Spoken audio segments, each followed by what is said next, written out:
E o que o Bill Burnett fala, ele fala que é muito interessante o trabalho dele, né? Ele trabalha em Stanford e ele fala uma coisa que chama life designing, que seria mais ou menos engenharia de vida, né? Uma coisa, se a gente fosse traduzir de forma não literal, buscando sentido, né? E ele fala que a gente é especialista, né? Que o ser humano é especialista em tomar problemas que não são para ele e deixar de lado os problemas que são para ele. Duas razões muito importantes. Primeira, a razão da procrastinação.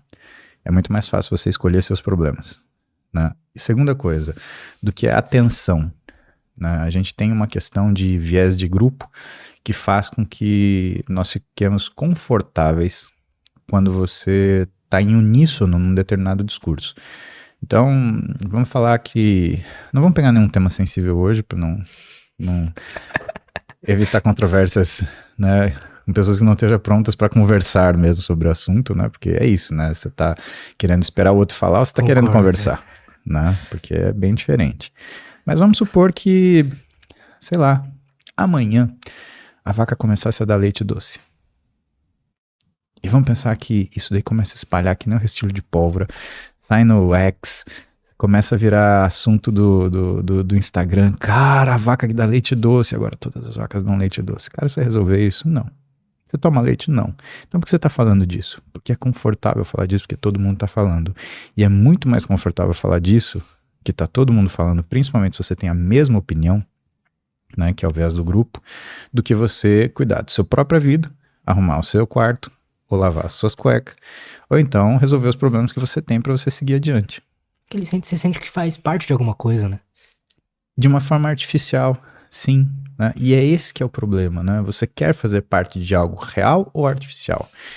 E eu acho que hoje o mundo, ele, pela questão do digital, ele está dividido em dois tipos de pessoas. As pessoas que não abriram mão de criar ou realizar patrimônios, eles decidiram construir, não estou falando financeiro, eu estou falando patrimônio intelectual, estou falando patrimônio pessoal no sentido de grupo, então estar em bons grupos, formar grupos, ampliar os seus grupos, né? Pessoas que vão agregar outras pessoas, fortalecendo seus relacionamentos.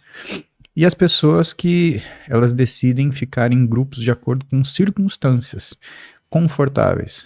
Então, já que, né, por exemplo, eu tenho dificuldade de me colocar no mercado de trabalho, eu vou me juntar com pessoas que elas criticam a forma que o mercado foi criado. Então, mas o problema é que o mercado está aí. Você não vai mudar ele. Existe quase que um padrão de pensamento assim, né? Que a gente se preocupa demais com coisas que estão muito fora do nosso controle, né? Porque é confortável, né? Mas se preocupar, você acha que é confortável? Eu acho que é confortável porque tem um ditado que fala o seguinte, né? Que quando a pessoa ela se vê sozinha e perdida no mundo, a primeira coisa que ela procura é abrigo. A segunda coisa que ela procura é alimento. A terceira é companhia. E a quarta é problema. Por isso que a gente, às vezes, olha para as coisas e fala, isso é um clichê. Por que é um clichê? Porque todo mundo já passou por isto ou aquilo.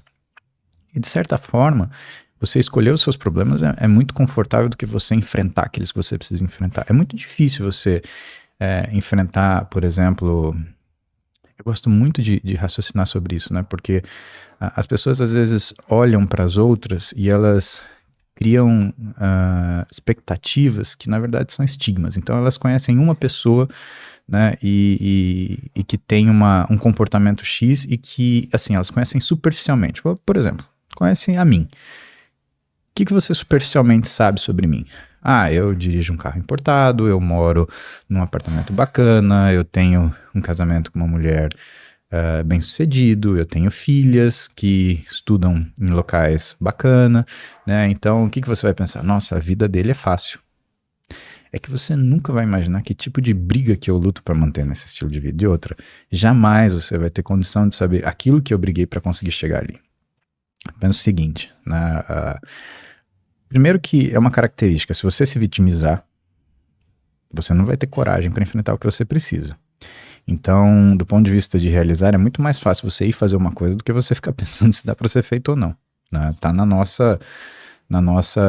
nosso DNA, né? De alguma forma, criar soluções para os problemas que só existiram depois que a gente decidiu enfrentar. Eu queria fazer medicina.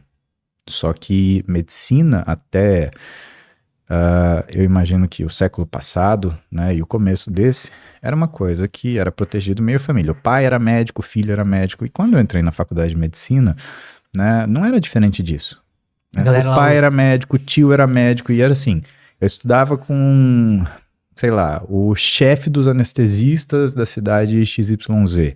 Do outro lado, fulano era sobrinho do professor catedrático de não sei da onde, né? Quando eu fui fazer residência, um dos caras da residência era filho do diretor da Unimed de tal lugar. Então, e eu era o Paulo. E ninguém calcula o que é a dificuldade de você ser o primeiro da sua família a fazer algo, né? Sendo que as pessoas elas também vão buscar o que é a sua estirpe. Peraí, você tem DNA para estar aqui ou não?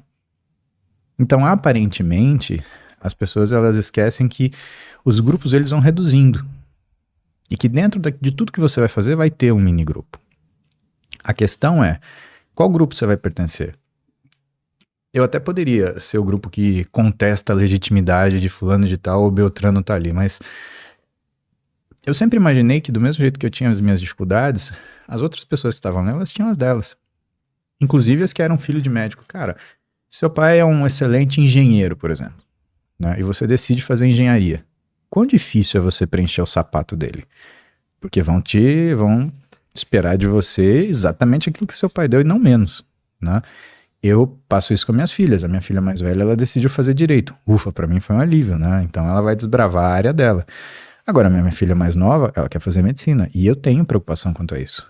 Mas a sua preocupação é sobre o que ela vai passar ou que você acha que tá influenciando ela a escolher uma coisa ali, talvez ela gostaria de uma outra coisa, e isso te preocupa em certo nível? Tanto minha esposa quanto eu, nós ensinamos e cuidamos para que nossas filhas tivessem opinião e objetivos desígnios próprios, né? Tanto que tudo que elas querem fazer, dentro daquilo que é o razoável, né? Mas a gente nunca teve um problema de embate, de ter que falar, não, isso daí você não vai fazer, né? Eu acho que elas viveram muito com a gente, muito colada na gente, vendo o nosso exemplo também, né? Mas elas têm essa individualidade delas de decidir por elas. Então esse não é um medo meu, mas o meu medo é o que será cobrado da minha filha mais nova, né, quando ela for chamada pelo nome. Porque quer queira ou quer não, goste de mim ou não goste, quando você fala Muzi, tem um peso diferente.